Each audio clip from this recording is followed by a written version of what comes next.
이 말 혹시 한 번이라도 해보신 적 있나요?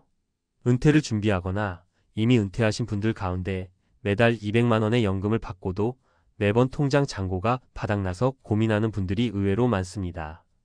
분명 200만 원이라는 돈이 적은 편은 아닌데 막상 한 달 살림을 꾸려 나가다 보면 어라, 왜 이렇게 빨리 사라지지? 하고 놀라곤 하죠. 생각해보면 직장을 다닐 때는 월급이라는 확실한 수입이 있었고 건강보험이나 각종 복지 혜택이 지원돼서 큰돈 나갈 일이 있으면 회사에서 어느 정도 커버되기도 했습니다. 하지만 은퇴 후에는 이 모든 것이 연금이라는 단일한 소득원에 기대야 합니다. 당연히 삶의 방식도 바뀌어야 하는데 젊었을 때 습관이나 지출 패턴을 그대로 유지하면 부족해질 수밖에 없어요. 그렇다면 왜 연금이 200만 원 들어오는데도 항상 돈이 부족한 걸까요? 오늘은 그 이유와 함께 실제로 비슷한 문제를 겪고 극복한 세 분의 사례를 통해 우리가 놓치고 있는 것들이 뭔지 살펴보려고 합니다. 본론. 예상보다 커지는 의료비. 은퇴 후 가장 깜짝 놀라는 지출 중 하나가 의료비예요. 젊었을 땐 병원 갈 일이 적었고 직장 다닐 때는 기업 보험이나 단체 할인 등이 적용돼 비용 부담이 크지 않았습니다. 그러나 은퇴 후에는 작은 통증도 바로 병원 신세를 져야 하고 만성질환이 있다면 약을 꾸준히 사 먹어야 하죠. 각종 검진과 치료가 겹치면 한 달 의료비가 30만 원 이상 훌쩍 올라가기도 합니다.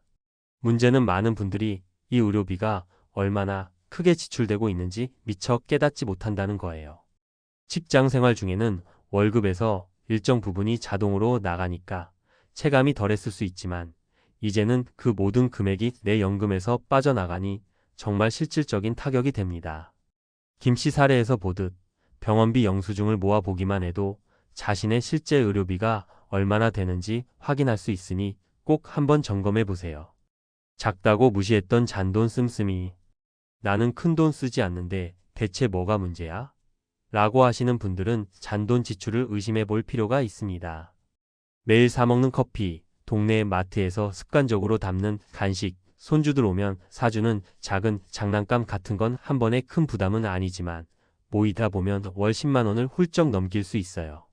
박씨 부부처럼 취미생활이나 모임이 잦다면 만나는 사람들에게 한 번씩 밥 사고 차 사고 하다 보면 금액이 눈덩이처럼 불어납니다.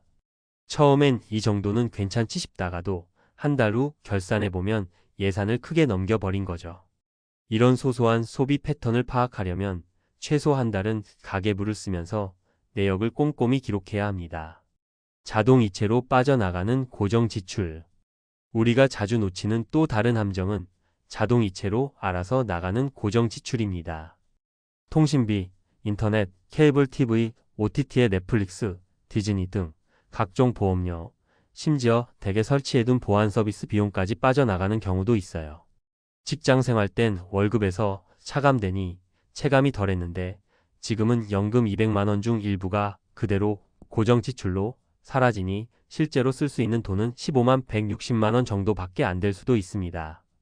이씨 사례를 보면 본인도 모르게 사용하지 않는 구독 서비스를 유지하고 있거나 굳이 필요 없는 보험에 중복 가입해 월 수만 원씩 더 내고 있을 수도 있어요.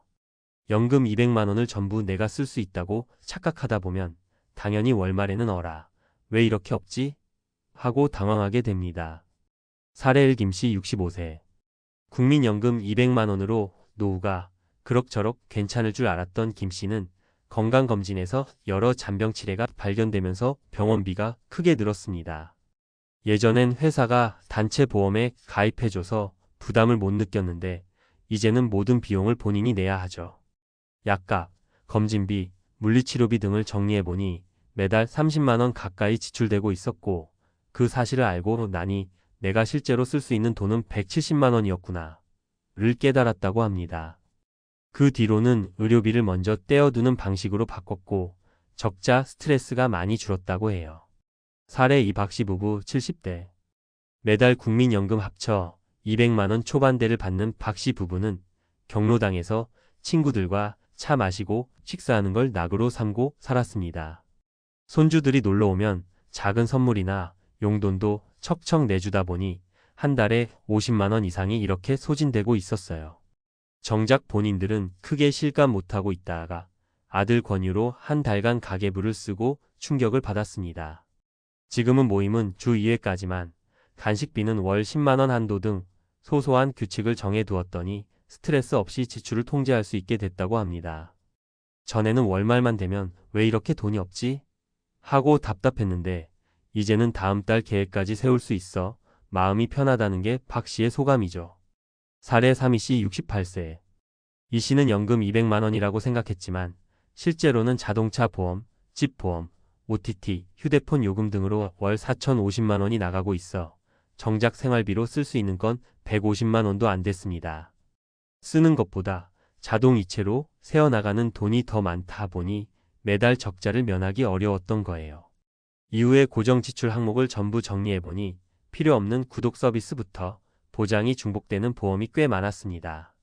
이걸 해지하고 요금제를 재조정해 월 1,015만 원 정도를 절약하게 되었고 이제야 진짜 내 손에 쓸 수 있는 돈을 확보했다고 말합니다.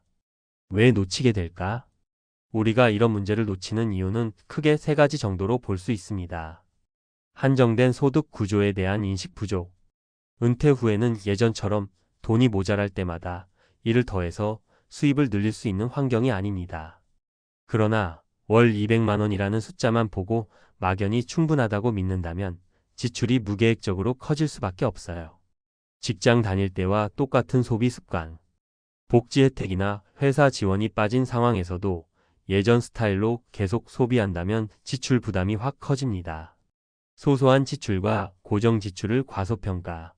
작은 금액들이 모이면 큰 돈이 되고 게다가 고정 지출까지 덮쳐버리면 연금이 200이든 250이든 부족해질 수밖에 없어요. 해결책. 의료비 등 필수 지출을 월 초에 미리 분리하기.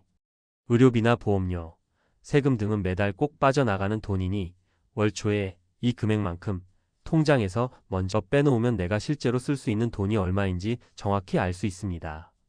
가계부나 카드 내역 꼼꼼히 살피기. 적어도 한 달간은 디테일하게 지출을 기록해 보세요. 커피 한 잔, 과자 하나까지 적어보면 막상 새는 돈이 의외로 많음을 확인하게 됩니다. 고정 지출 리스트업 앤드 정기 점검. 통신비, OTT, 보험료, 인터넷, 보안 서비스 등등 자동이체로 나가는 항목들을 모두 써보세요. 쓸모없는 구독, 필요 이상의 요금제나 보험을 해지하고 조정하면 한 달에 10만 원 이상을 아낄 수 있는 경우도 적지 않습니다. 소소한 지출에도 예산 한도를 정하기. 난 커피를 아예 끊을 수 없어. 라고 하면 차라리 월 5만 원, 10만 원처럼 한도를 정해두세요. 그 안에서 즐기면 마음의 죄책감도 줄고 재정 관리도 훨씬 수월해집니다. 추가 소득 기회 모색. 최근에는 간단한 파트타임이나 재택 알바, 온라인 중고 거래 등으로도 용돈 정도를 벌 수 있는 방법이 늘어났습니다. 취미를 살려서 소소하게 판매를 해본다든지 시간을 쪼개어 용돈 벌이를 해볼 수도 있어요.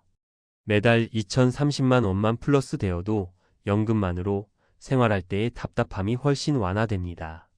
맺은 말 추가 팁. 결국 연금 200을 받는데 왜 돈이 부족할까? 라는 질문은 연금 200이라는 숫자만 보고 방심한 채 그 안에서 빠져나가는 돈들을 간과했기 때문이라고 할 수 있습니다. 병원비, 고정지출, 소소한 소비가 겹치면 실제로 한 달에 쓸 수 있는 금액은 훨씬 줄어들죠. 하지만 문제를 깨닫고 대처법을 찾기 시작하면 의외로 빠르게 상황이 개선될 수 있습니다. 김 씨처럼 의료비부터 확실히 잡고 박 씨 부부처럼 소소한 지출을 파악해 예산을 정하고 이 씨처럼 고정 지출을 재점검해 불필요한 구독과 보험을 제거하면 어라, 돈이 모이네? 하는 순간이 찾아와요.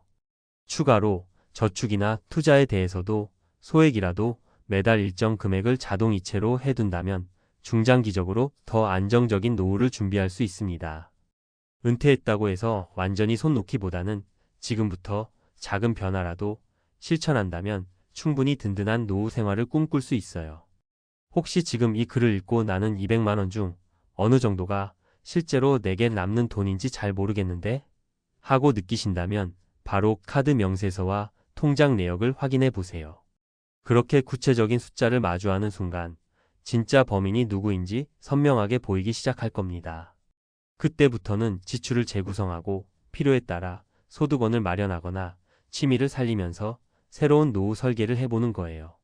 늘 부족하다고 생각하면 실제로 더 부족해지기 쉽지만 내 돈의 흐름을 정확히 파악하고 그 안에서 현명하게 써나간다면 연금 200만 원으로도 만족스러운 노후 생활을 충분히 누릴 수 있습니다. 조금만 관심을 기울여 보세요. 돈은 어디로 들어가고 어떻게 나오는가? 라는 질문에 답하기 시작하면 당신의 은퇴 후 재정 계획은 훨씬 단단해질 겁니다.